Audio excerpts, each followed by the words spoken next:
A pleasant morning to all of us. My name is Jaka Encaraos, and I am the first presenter of this group to our topic that is all about internal scanning, organizational analysis of Chapter 5.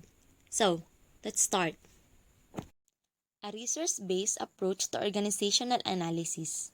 Scanning and analyzing the external environment for opportunities and threats is not enough to provide an organization a competitive advantage. Ibig sabihin, ang pag-i-scan at pag-a-analyze sa external environment o panlabas na estado ng isang company ay hindi sapat para makuha ang mga opportunities and threats upang magkaroon ng advantages sa iba pang company.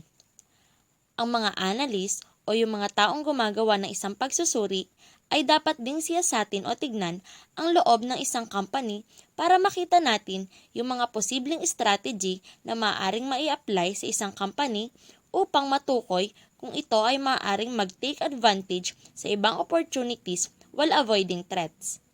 At ang pagsasagawang ito ay tinatawag na organizational analysis kung saan ito ay nakapokus sa pag-identify at pagde-develop ng resources at competencies ng isang company.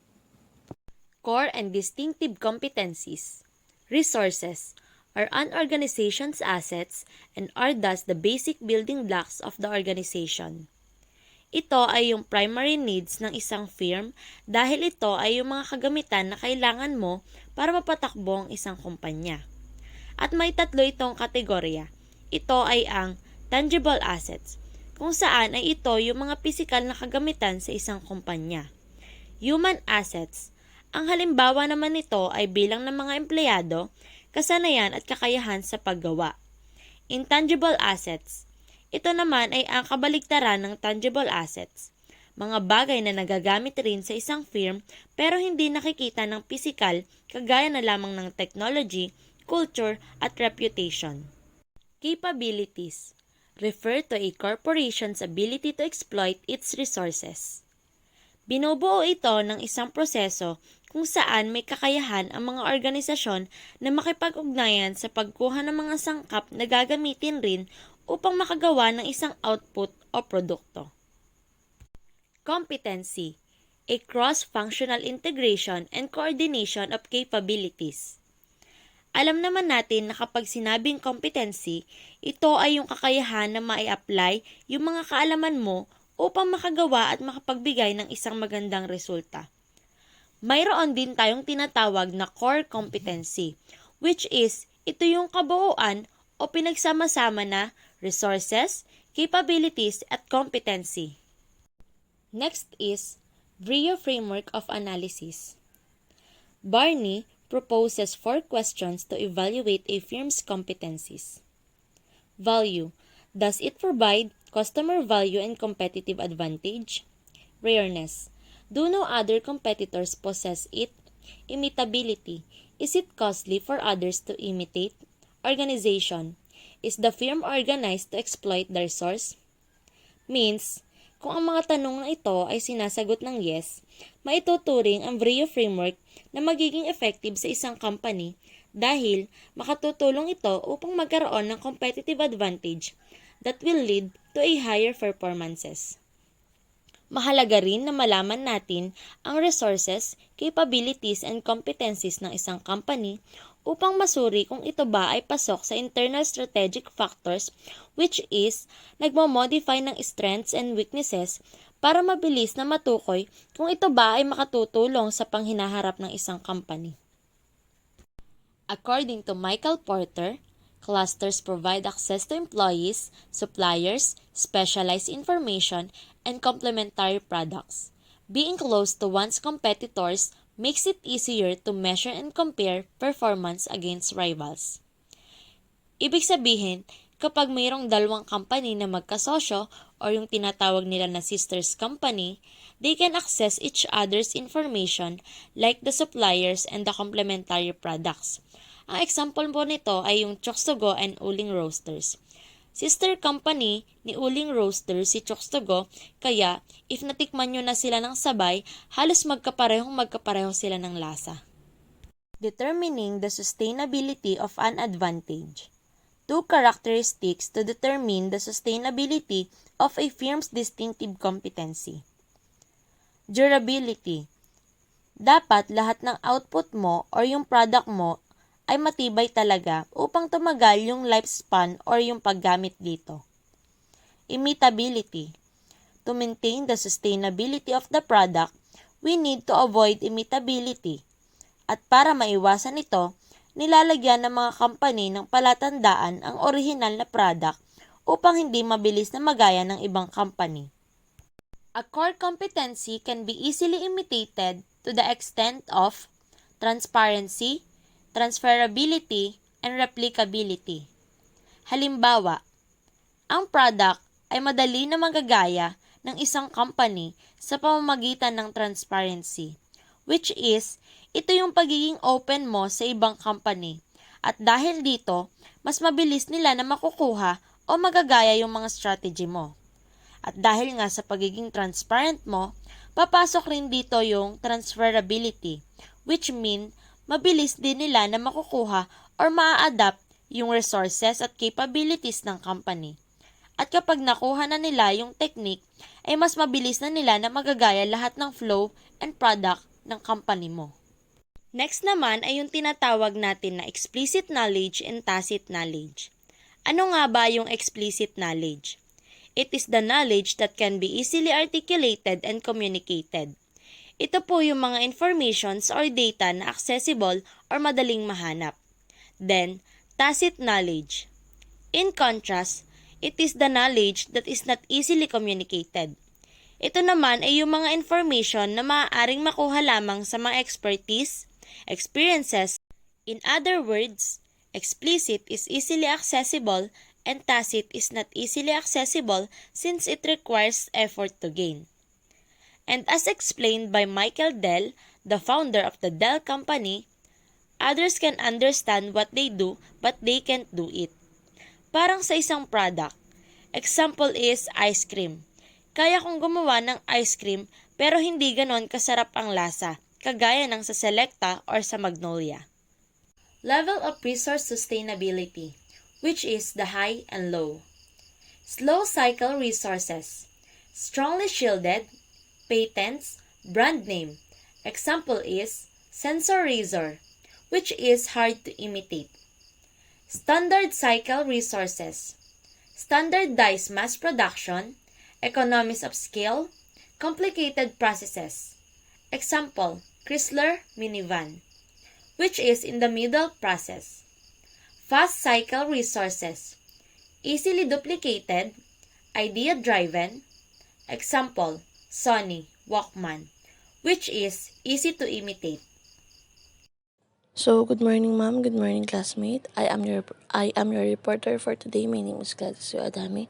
So, ang topic ko po ay business model. So, what is a business model? Business models refers to company plans for making profit. It identifies target market and then anticipated expenses. So, a business model is a company's core strategy for profitability doing business. So, pag nag-evaluate ng business model ang investor ay nagtatanong kung yung idea ba ng isang company or ng isang business ay may sense or kung kamusta ba ang kita, kung ito ba ay pataas or ito ba ay palugi. Kalimitan sa mga business ngayon ay mga business na successful ngayon ay meron silang business model na nag-a-attract para ma-fulfill ni client ang kanyang needs at a competitive price and a sustainable cost. Sa paglipas ng mga buwan or taon, lagi silang nagre-revise ng kanilang business models from time to time para makita nila kung meron pang pagbabago sa kanilang business. Some of the many possible business models are customer solutions model, profit pyramid model, multi-component system install-based model, advertising model, switchboard model, time model, efficiency model, blockbuster model, profit multiplier model, de facto industry standard model, and the entrepreneurial model. So, First is customer solutions model. So ano nga ba si customer solutions models? It will help the developing an effective customer strategy in order to solve all your customer queries and complaint in an effective manner that you need to do this customer management PowerPoint image diagram. So, halimbawa, may customer ka na di mo kayang i-handle ang ugali. So, si customer solution model, tutulungan ka niya kung paano mo i-handle ng tama yung customer mo sa tamang paraan, sa tamang pag-uusap, sa nice na nice na pakikipag-usap. So, maglilid pa dito sa'yo sa business goodwill at sa competition market pag si customer solution model ang ginamit mo. So, next is si profit pyramid model. Attempts to capture multiple markets with a multiple brands. So, example ni profit pyramid model is si front row. Alam naman natin na front row is pyramid siya, di ba? Meron nasa top hanggang sa pababa. Pag, halimbawa, ikaw, may nag-invite sa'yo, tapos, ikaw, yung nag-invite sa'yo, pag ikaw nag-invite, saka palang kikita yung in-invite mo. Or pag ikaw, halimbawa ikaw, nasa front row ka, ikaw nag-invite ka ng tao, tapos yung in-invite mo ng tao, tapos yung taong in-invite mo, saka ka palang kikita dun sa pag-invite mo. Ganun yung pyramid. So, next is si multi-component system installed base model. Ang nag-invento ng model na to ay si Gillette na ginaya naman ni HP, na kung saan nag-o-offer siya ng base product at a same price a range of their cost of production. Ina-apply nila itong strategy na ito para makabenta sila ng complementary product which is necessary for the base product. Halimbawa, nagbenta si HP ng printer. Tapos, pag nagbenta siya ng printer, magbebenta din siya ng cartridge. Or kaya, pwede siyang magbenta ng printer na may kasama ng cartridge. Ang tawag din ay multi-component system installed base model. So, next is the advertising model. The goal is reaching a specific target audience. So, alam naman natin, pag sinabing advertising, ang pumapasok na agad sa isip natin is patalastas. So, yun, tama yan, which is, ang advertising model is commercial, na kung saan ang nag-attract sila ng audience or mga manonood. Kadalasan nakikita natin to sa TV, pero ngayon, syempre, mas gumagamit na tayo ng mga social media. Mas nakikita natin to sa YouTube or sa Facebook. So, next is switchboard model. Connect multiple seller to multiple buyer. This is a fundamental business model for websites and online shops. Ang switchboard model, ang example ko dito is si Shopee and Lazada. Yun. At kadalasan din tong ginagamit ni Amazon at eBay. So, time model. Used to forecast future events based on previous events that have been observed. So, si time model, mas nagpo-focus siya sa present niya at hindi niya na tinitingnan kung ano bang meron sa past. So, next is efficiency model. It has been tailored to the needs of an information. Is efficiency model. It has been tailored to the needs of an information. In this model, a company waits until a product becomes standardized. Next is blockbuster model. Is adopted by many big pharmaceutical companies where they spend large amount of money in research and development to find a blockbuster drug. Ang example ko dito is si vaccine. Alam naman talaga natin na nag-blockbuster talaga siya kasi need talaga siya natin ngayong panahon ngayon. So, yun yung example ko sa blockbuster model. Next is si profit multiplier model. Is a method used to compare a company's current share price to earning per share. Example, si company Disney. Di ba sa kanila galing si Toy Story? Syempre si Toy Story, alam naman natin na sumikat yun. Ganon.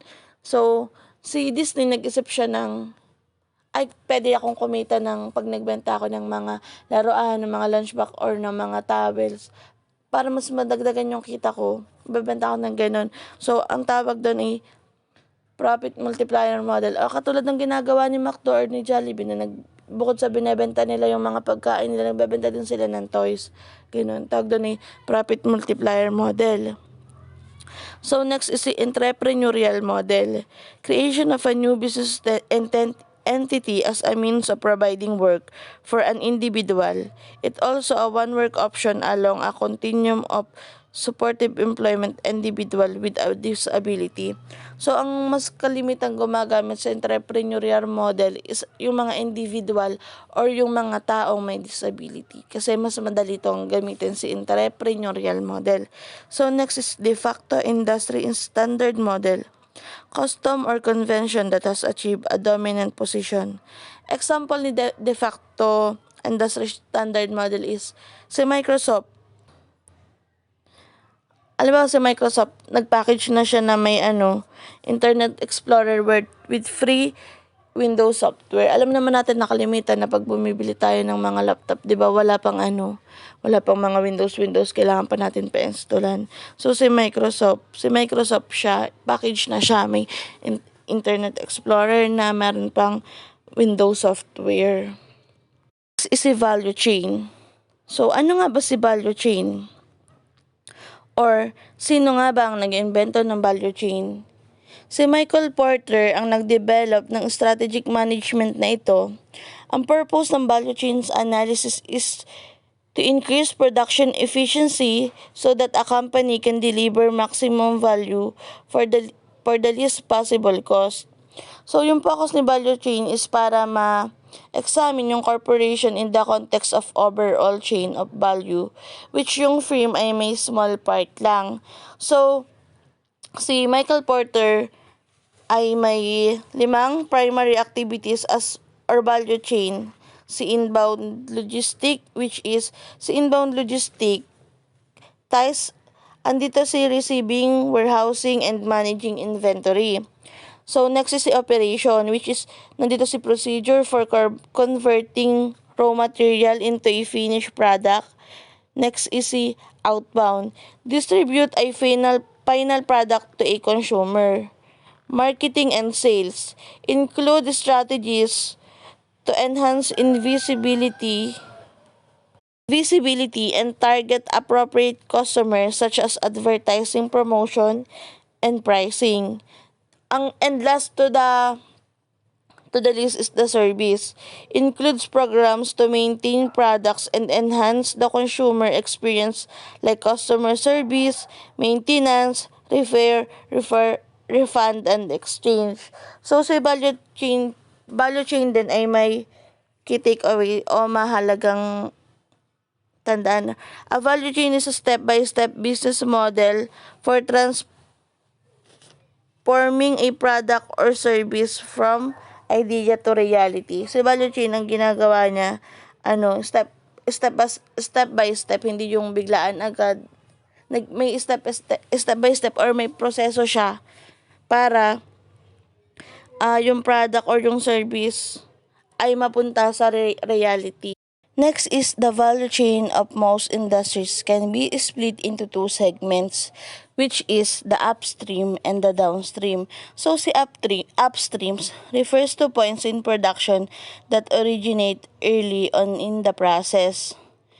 So the object is going opposite the flow of the river. So, next is the downstream. So, means that the object is flowing along the river, and in this case, you have to add this speed.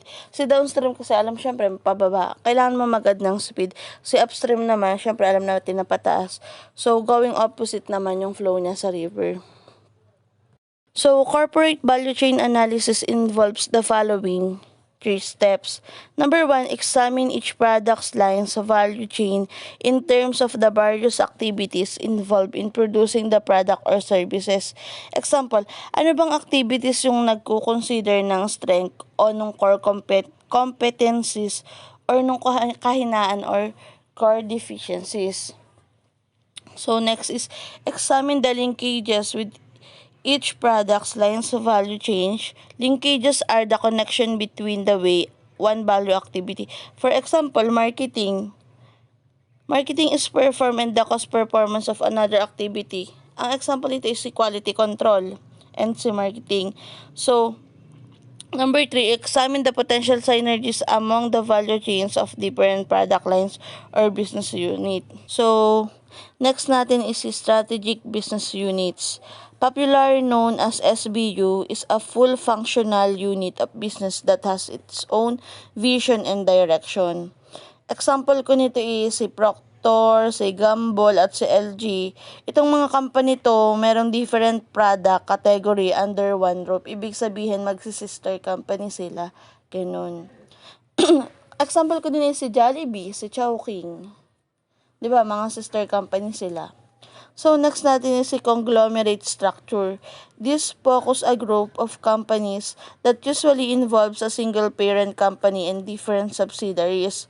Example, sa J&J, Facebook, Warner Media, meron silang mga kanya-kanyang subsidiaries. Katulad lang din halos ni conglomerate si strategic business unit. Yun nga kasi, ang conglomerate kasi, magsi-sister company lang din sila. So, sa strategic business unit naman, meron silang kanya-kanyang category sa isang bubong lang, under one roof, ganun. Ang po yung, ayun na nga po yung report ko today. And again, my name is Gladys Yu Adame. Sana po may naintindihan kayo kahit napakabilis ko magsalita. And ang next reporter po natin is si Mayan Ilagan. So, thank you po. Good morning everyone, I am Mian Ilagan and ang re-report ko ngayon is about corporate culture. Corporate culture, the company way. There is an oft-told story of a person new to a company asking an experienced coworker what an employee should do when a customer calls. The old-timer responded, "There are 3 ways to do any job. The right way, the wrong way, and the company way. Around here, we always do things the company way. In most organizations, the company way is derived from the corporation's culture." Yung company way na tinatawag ay included siya sa informal work rules na kung saan ang isang employee ay sumusunod without questioning. And yung practices na yon is nagiging part siya ng isang company's unquestioned tradition. In generally, nagre-reflect ang corporate culture sa values ng founder and dun sa kung ano ba ang missions ng firm or ng isang company. Corporate culture is the collections of beliefs, expectations, and values learned and shared by a corporation's members and transmitted from one generation of employees to another. Cultural intensity, the degree to which members of a unit accept the norms, values, or other culture content associated with the unit. Cultural integration, the extent to which units throughout an organization share a common culture. Ang cultural intensity is about acceptance of various norms and values of the members in the organization, while yung cultural integrations naman is when individuals from one culture adopt practices from another culture without diminishing their own. Corporate culture fulfills several important functions in an organization. First, conveys a sense of identity for employees. Second, helps generate employee commitment to something greater than themselves. Third, adds to the stability of the organization as a social system. Fourth, serves as a frame of reference for employee to use and to make sense of organizational activities and to use as a guide for appreciate behavior. In general, ang functions ng corporate culture sa isang organization is sila yung nagiging influensya ng behavior ng tao or ng employee sa isang company or ng isang organization. Strategic marketing issue. The marketing manager is a company's primary link to the customer in the competition. The manager, therefore, must be especially concerned with the market positions and marketing mix of the firm, as well as with the overall reputations of the company. Ilan sa mga strategic marketing issue ng isang organization. Increasing competition, fast-paced and changing nature of innovation, which reduce the span of the product life cycle. Yung mga marketing department sa isang organizations is humaharap din sila sa iba't ibang problem and dun sa relationship nila with other department. Market position and segmentation. Market position deals with the question Who are our customer? Ang market positions ay may kinalaman sa kung paano nakaka-impluensya ang perceptions ng isang consumer regarding sa brand or product. Ang objective ng market positions ay ma-establish ang image or identity ng isang brand or ng isang product. Marketing segmentation is a very significant aspect of the overall marketing strategy of a business. Basically, ang market segmentations ay ginagawa ng isang organization para mahati sa small groups ang isang market based sa kanilang common characteristic. In this table, pinapakita ang 4 na variables ng marketing mix. Una is ang product. Under ng product ay quality, features, option, style, brand name, packaging, sizes, services, warranties, and return. So sa product, the marketers must consider the life cycle of the product para maiwasan yung problems na pwedeng mangyari once na nasa kamay na ito ng consumer. Under naman ng place ay ang channels, coverage, location, inventory, and transport. So ang place ay any physical location na pwedeng gamitin ng customer to access or purchase a product. In promotion naman, the advertising, personal selling, sales promotion, and publicity. In promotion, ginagamit siya to inform target audience. It helped the marketers to create a distinctive place. So pag sinabing distinctive place is yung quality or characteristic ng isang person or bagay na maging kakaiba in customer's mind. In terms of price, kasama dito ang list price, discounts, allowances, payment periods, and credit items. The price is the cost to purchase a product. Lower price mas nagiging accessible sa customer, while higher price naman is hinahanap ng customer ang pagkakaroon ng high quality ng isang product. Brand and corporate reputation. A brand is a name given to a company's product which identifies that item in the mind of the consumer. Brand is a set of marketing and communication method that helps to distinguish a company from a competitor and create a lasting impression in the minds of the customer. Corporate brand is a type of brand in which the company's name serves as the brand. Ang pagkakaroon ng successful corporate branding ay nagre-represent sa company's mission, values, and objectives. Hello, good morning. My name is Rhea May V. Glorioso, and my topic is all about strategic financial issues. A strategic financial issues is a financial manager must ascertain the best sources of funds, uses of funds, and control of funds. Kapag sinabi nating strategical financial issues, ito yung mga strategy na maaaring magdulot ng mas malaki pang problema. Halimbawa, yung sa company, ang financial strategy nila ay mangutang to achieve their company goals. Kaya lang instead na makatulong ito, ay maaari siyang magresulta sa isang panibagong problema. Instead na makatulong yung inutang nilang pera, maaaring maging dahilan nito para hindi mag-invest ang management sa R&D. Kapag sinabi nating R&D, sila yung research and development. Financial leverage. It is the ratio of total debt to total assets. So kapag sinabi natin na financial leverage, ito yung perang hinira mo para makapag-purchase ka ng isang assets. Yung financial leverage is ginagamit yung debt to buy more asset. Parang ginagamit yung leverage to increase the amount of return on equity. Halimbawa, nangutang ka ng 2.5 million and may sarili ka pang pera na 2.5 million. So yung perang yon pinagsama mo para makapag-purchase ka ng isang asset. Let's say lupa. So yung pera mo at perang hinira mo to purchase ay tinatawag na financial leverage. Capital budgeting. It is the process a business undertakes to evaluate potential major projects or investments.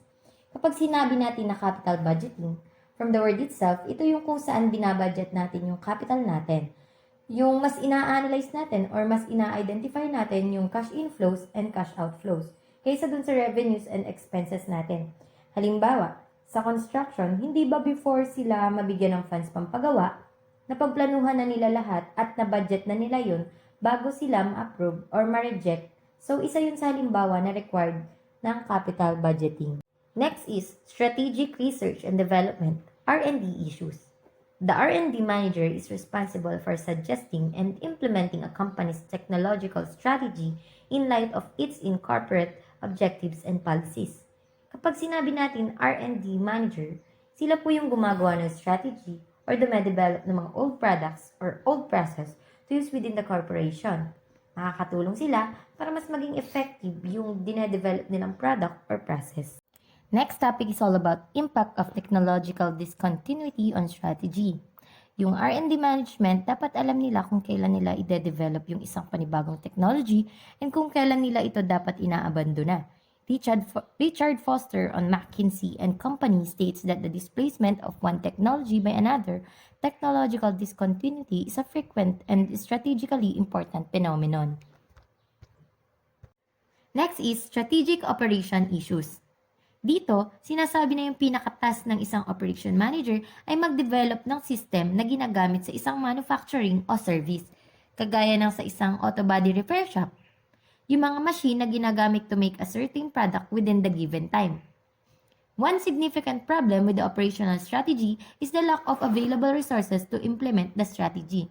So, hindi lahat ng resources na kailangan ay available to develop the system. Ayun nga yung isa sa mga tinatawag natin na issue ng isang strategic operation, yung kakulangan ng mga materyales na ginagamit para magawa ang isang system na ginagamit naman sa manufacturing o service. Mostly kasi ng business ay dito talaga gumagamit ng mga machine para mabilis ang paggawa ng isang produkto o paghahatid ng serbisyo. And the last topic is all about flexible manufacturing for mass customization. Kapag sinabi kasi natin na flexible, ito yung pagiging angkop. So, pagiging angkop na isang product sa kagustuhan ng customer. Kung saan customize, meaning binabase mismo sa kung ano ba yung hinihingi ng customer. And possible lang ito through modular product design. Mostly kasi, gumagawa sila ng compilation ng mga finished goods nila and then ipinapakita nila yon sa mga customer nila as an example. Dito, maaaring pumili yung mga customer nila based sa needs nila. Ayun yung tinatawag natin na flexible manufacturing for mass customization. Good morning to everyone. I'm Ethel Ruth A. Talavera, the last reporter for the Chapter 5. Strategic Human Resource HRM Issues. One of the tasks of the manager of human resource is to improve the match between individuals and job. So ano nga ba ang HRM? HRM or Human Resource Management is the department of business organization as the process of managing employees in a company, which involve hiring, firing, training, and motivating employees. HRM manager should also use job analysis to obtain job description information about what each job need to accomplish in terms of quality and quantity. So the best strategies are meaningless if employees do not have the skills to carry them out or if jobs cannot be designed to accommodate the available workers. So hindi ka naman siguro mag-hire ng isang taong alam mong walang alam sa trabahong ibibigay mo. So sa panahon ngayon, ilan sa mga company or mga taong naghahanap ng tauhan, mas hina-hire nila yung mga may experience. They use employees profile or yung binibigay or pinapasa nilang biodata resume to ensure that they have the best mix of talent to implement their planned strategies. A good HRM practices give a higher profit and a better survival rate than to firms without these practices. Increasing use of teams. Management is beginning to realize that it must be more flexible in its utilization of employees in order for human resources to be classified as a strength. They use it to accomplish the tasks that are too large or complex for an individual to complete. Organizing in teams allows a company to benefit from the skills and perspective of employees from different parts of the organization. Teams that work collaboratively to achieve clearly identified goals can be a highly effective alternative to more centralized approach to business organization. When you work in a team, you grow as an individual. Recognizing strength and addressing the weaknesses can make you a better team member and even a better person. Virtual teams is a group of people who interact through electronic communications. They have five trends-driven use of virtual teams to replace traditional face-to-face work group. First is flatter organizational structures with increasing cross-functional coordination need. Second, turbulent environments requiring more inter-organizational cooperation. Third, increasing employee autonomy and participation in decision-making. Fourth, higher knowledge requirements derived from a greater emphasis on service. And last, increasing globalization of trade and corporate activity. These days, halos lahat ng trabaho or nagtatrabaho is work from home, which are used telecommunication and information technologies to do their work.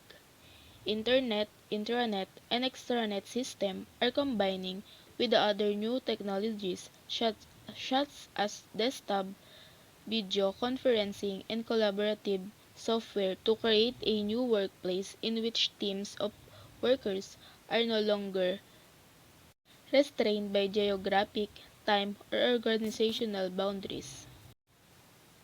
Union relation and temporary part-time workers. If the corporation is unionized, a good human resource manager should be able to work closely with the union. When we say union relation, is characterized a relationship between employer and labor union that has the mutual aim of improving organizational performance and sustainability, which in turn benefits both the employer and employees. And when we say temporary workers, they hired for a brief and defined period of time or until a certain project is completed.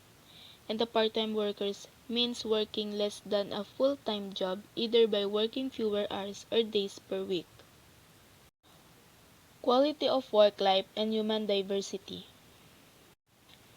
Part of ensuring employees have a good quality of work life involves providing them with the resources of support they need to do their job well. The, kno- the knowledgeable human resource manager should be able to improve the corporation quality of work life by introducing participative problem solving, restructuring work, introducing innovative reward system, and improving the work environment. Employee satisfaction is very essential to ensure higher revenues for the organization. They do not come to office just for money, but because they really feel for the organization and believe in its goal and objectives. Human diversity. Good human resource manager should be working to ensure that people are treated fairly on the job and not harassed by coworkers or manager.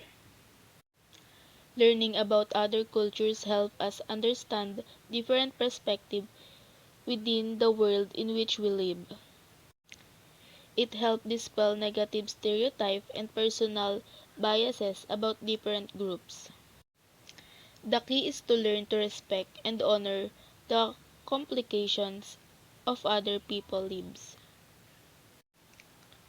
Strategic Information System Technology Issues. The information must be gathered, stored, and synthesized in order to provide answer to critical operational and strategic questions.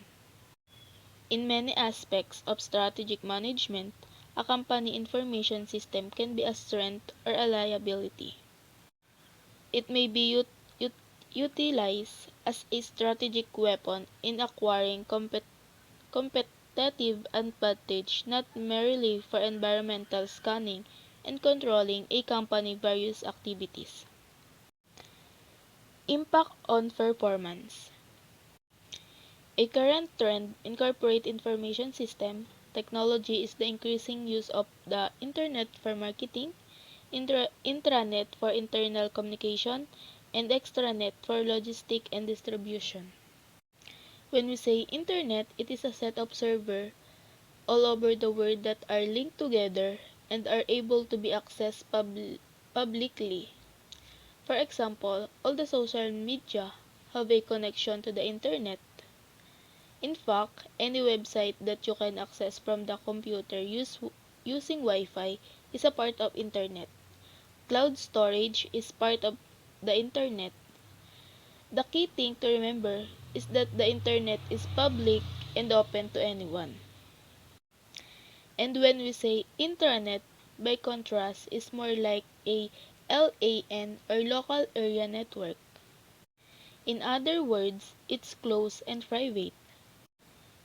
Think of an intranet as a mini internet for a companies or private organizations. Anyone in a group can access the files and addresses on the intranet, yet the intranet is completely closed off from the rest of the public so that nobody can access the intranet from the internet. So when you make a small network that is completely disconnected from the internet, that is an intranet. The things to remember with the intranet is that they are private. Only authorized user can access the intranet. And last, the extranet. It is similar to an intranet, but the extranet can be accessed by authorized user through the internet.